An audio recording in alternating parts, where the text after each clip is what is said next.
hakbang ni Pangulong Bongbong Marcos upang tugunan ang mga kinakaharap na problema ng bansa.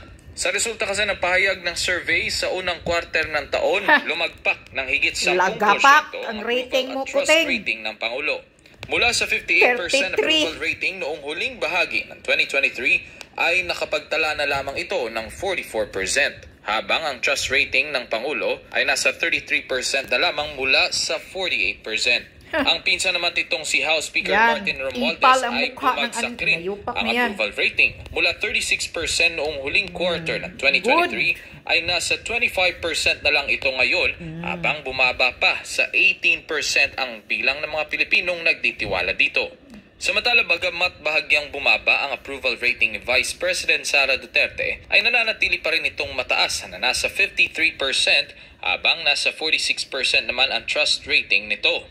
Sa kabila naman ito ng kaliwat kanang propaganda na ibinabato sa kanya gaya ng pananahimik umano nito sa issue sa West Philippine Sea. Yun na nga magsasalita ka kasi Sara. Bahagyaring bumaba ang approval at trust rating isa ni pa Senate ito, President Juan Miguel Zubiri at Supreme Court Chief Justice Alexander Gesmundo. Isinagawa naman ang naturang survey mula March 14 hanggang March 18 ngayong taon na may 1,500 adult respondents sa buong bansa. Para sa Diyos. Ito, dagdagan ko. Sara Duterte, Vice President, sana magsasalita ka sa lahat ng mga issue. Magsasalita ka na kasi. Ayan tuloy, parang naapektuhan ka na sa mga paninira ng mga trolls na bayaran ni Tambaloslos at ni Lisa Smugs. Magsasalita ka, batikusin mo na kung sino yung umaatake sa'yo. Huwag ka nang magpaano kasi, huwag ka nang magpa-pretend pa na united pa kayo ni Kuting. Hindi na, alam mo yan. Nararamdaman namin yan, Sara, na alam mo yan. Huwag ka nang magpakunyari na ano pa kayo, maayos pa kayo ni Kuting. Kita naman sa mga action ninyo Kaya magsasalita ka na, tirahin mo na kung sino yung bumatiko sa'yo. Para makikita din nila yung ano mo, salita mo. Tulad nitong pagbabati ko sa West Philippine Sea, itong pagdesisyon ni BBM sa IDGA, sana nagsasalita ka na hindi mo gusto itong ganito Para, ayan tuloy, naapektuhan yung trust rating mo, bumaba ng konti. Pero, okay lang yan. Sana sa susunod, batikusin mo kung sino man yung umaatake sa'yo. Dahil namimihasa na sila Wala na kang unit team. Sara Duterte, wala nang unit team ninyo. Kaya ngayon, titirahin mo kung sino yung umaatake sa'yo, tirahin mo rin. Yun. Yan, Kuting. Wala nang nagtitiwala sa'yo, Kuting. Kaya get out.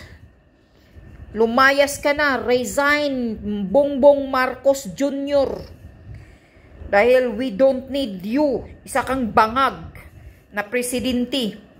Wala ka nga talagang panindigan. Bumaliktad yung utak mo sa mga sinasabi mo sa foreign policy mo. Noon iba, ngayon iba ang ginagawa mo. Kaya tama yung sinasabi ni Harry Roque, na parang baka mayroon kang sira sa utak. Kasi hindi stable yung decision mo, yung pananalita mo, taliwas sa mga ginagawa mo. Ayan, Tambaloslos, Romualdez, sa pagkaipal mo, tumaas ba ang ratings mo? Lalo kang pupulutin sa kangkungan, Romualdez, yung mukha mong baboy. Walang maniniwala sa iyo. Dahil halatado ka na sa Tacloban, isa kang korap. Maraming nagkakalat ng mga issue about you doon sa Taclobang ginagawa mo. Namimili kayo ng buto, kaya kayo nakaupo ng matagal. Tapos, daming mga issue mo sa korupsyon doon. Yung kalsada lang, ilang bilyon. My God! Tingnan mo lang yun. Kung anong klase kang tao. Laki ng ngiti mo, ano? Dumadami yung pera mo nga. Pero galing nga daw sa ano yan, taong bayan. Yun. Ikaw, subiri, pagkasip-sip mo. Oh, ano? Isa kang subiri, kahit ako, hindi ako believe sa'yo, subiri, yan ang tandaan mo. Walang believe sa pagka-Senate President mo. Puro lang kayo personal interest yung mga pakay ninyo dyan. Wala kayong mga panindigan. Na sana sa susunod, 0 na ang mga trust rating ninyong lahat. Iba, ano lang, si Sara lang ang mataas. Kayong lahat dyan, 0 na ang trust rating ninyo. Tandaan nyo yan.